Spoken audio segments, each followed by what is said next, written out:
posta a punto dos xugos e moita animación. Así arrancaba o desfile do tradicional folión de carros de Chantada no que se revive as tradicións e o pasado desta vila lucense. Revivir a historia, o paisanaxe, os traballos do campo e todo o que se ve hoxe aquí, e cada vez esperamos que sea máis. Enormes estruturas de madeira nas que se escenificaban oficios de antaño e distintas manifestacións populares nas que non faltou detalle. Meses de traballo que ante a mirada de centos de persoas teñen a súa mellor recompensa. Por 2 meses de traballo, isto é o que nos gusta, é a representación, o espectáculo, é o mellor.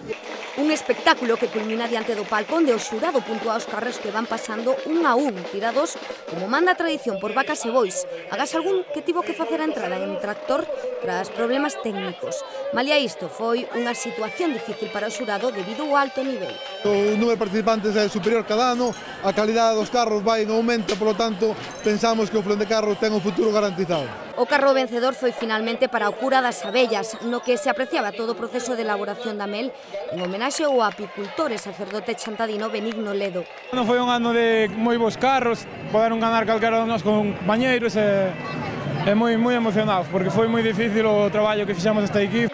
En canto a mellor parella de bois, foi para os de Pesqueiras. O pregón puxo final á festa a cargo do periodista nacional nado en Chantada Melotero.